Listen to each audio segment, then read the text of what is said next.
Well, where we last left off Solid Snake, he had pretty much destroyed the Patriots, beat Liquid for good. So what was there left to do? Nothing really. But there was still another Snake who had his own stories to tell. Enter Big Boss. In the 50 years that took place between Metal Gear Solid 3 and 4, there was a lot of story left to uncover between what happened to Big Boss. Because, despite ending for the third and final time, Metal Gear was one of Konami's biggest franchises. And I said was because, well, let's be honest, it wasn't going to end as long as it printed money. That's the reality of business. Metal Gear Solid Peace Walker was officially announced at E3 2009, featuring much of the same development team that worked on Metal Gear Solid 4. Peace Walker was announced in conjunction with Metal Gear Solid Rising, which would later become Metal Gear Rising Revengeance, but that's another story. He referred to both games as Metal Gear Solid 5, specifically referring to Peace Walker as the Metal Gear Solid 5 inside me. Kojima had only intended on creating the guidelines for Peace Walker, as he felt that it was time for the next generation of developers to handle developing Metal Gear games, with him only serving as a producer, while he went on to create non-Metal Gear titles. Kojima set the game scenario in Costa Rica, and based the story's themes around nuclear deterrence in the Cold War. However, he felt that it wasn't time to leave things up to them yet, and decided to direct Peace Walker after all. I apologize if I pronounced any of these names wrong, but here we go. Shuvo Murata also serves as a writer, who had previously served as a co-writer on Metal Gear Solid 2, 3, and 4. Yoji Shinkawa returns as a character designer, and Kenjiro Imizume also served as producer. Kojima stated that Peace Walker would not be a side story, but a full-featured sequel. Regarding the main character, Kojima stated, Solid Snake's story has ended with Metal Gear Solid 4, but there's still a lot more to come when it comes to Big Boss's story.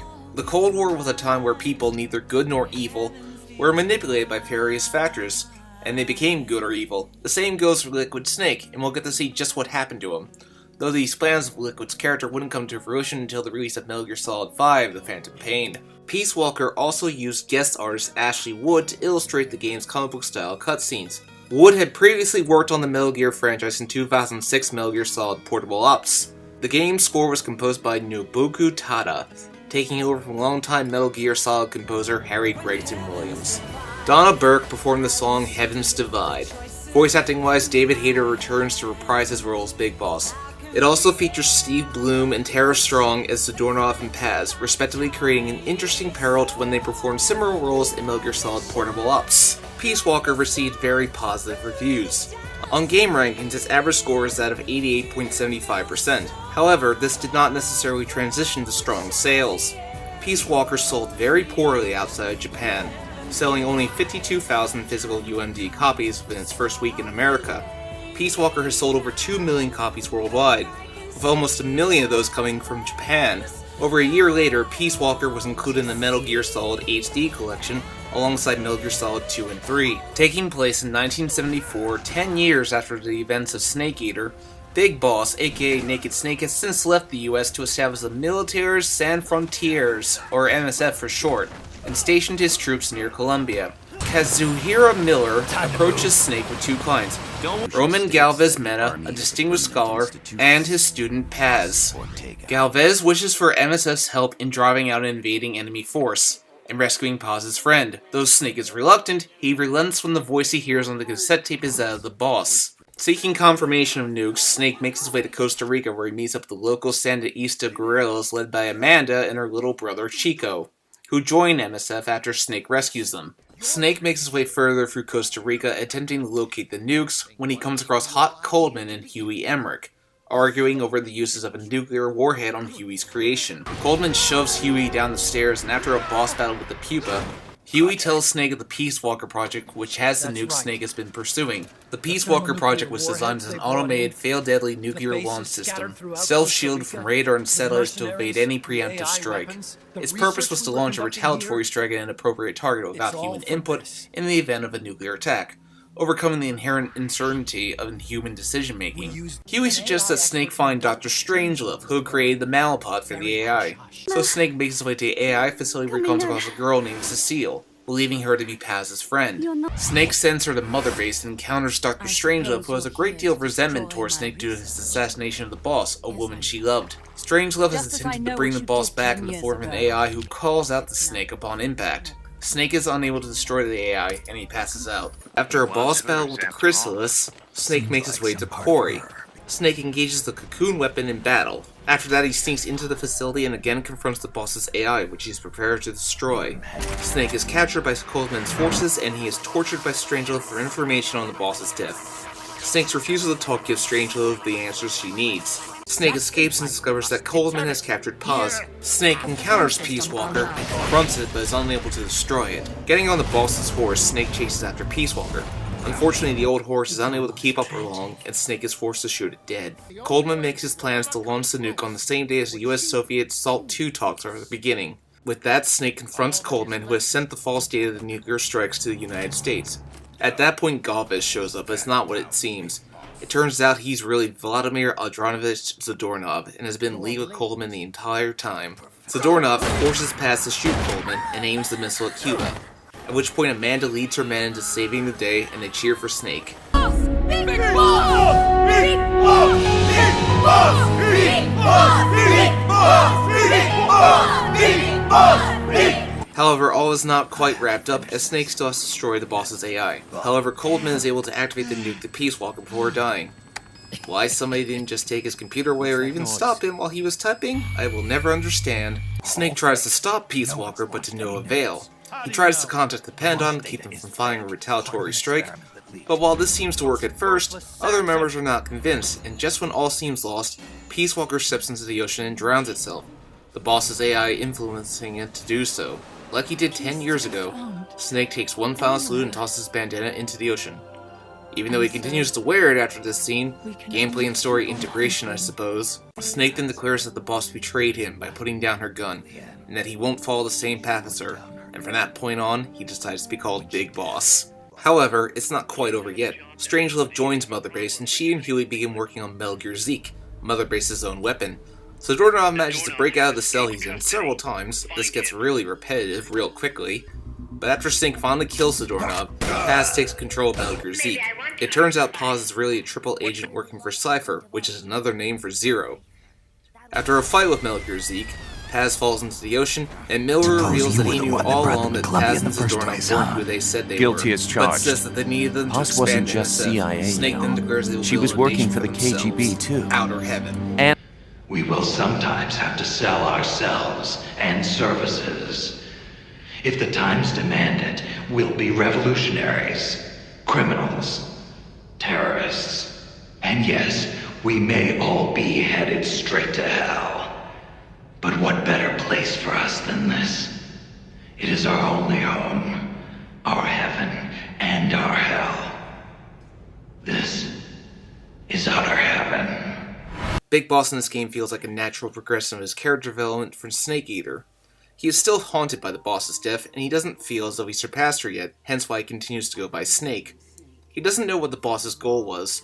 How could she go into a mission knowing its end result was her death? How could she sacrifice herself for a country that is morally corrupt?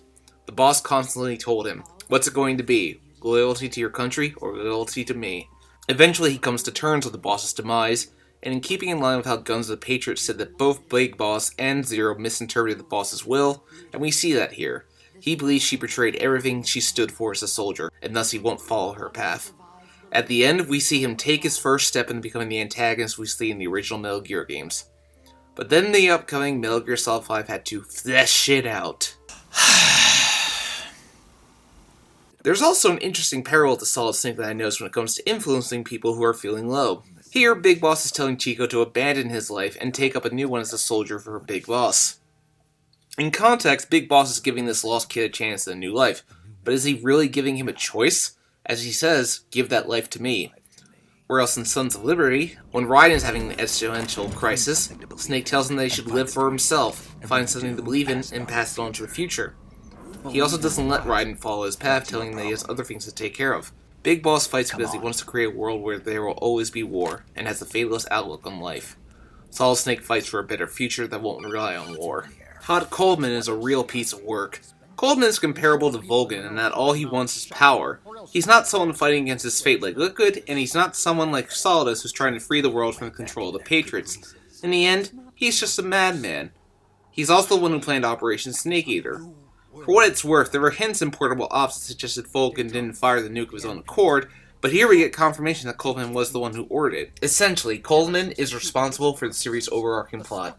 There's really not a whole lot to say about it other than that. Huey and Strangelove. Well, it seems like an awkward romance, but all we know it's not destined to work out due to Otacon and Emma's words about Huey having a second wife. But I'll get more into Huey in the Metal Gear Solid 5 review. Strangelove is basically obsessed with the boss and trying to figure out why she died for her country, essentially paralleling her with Big Boss.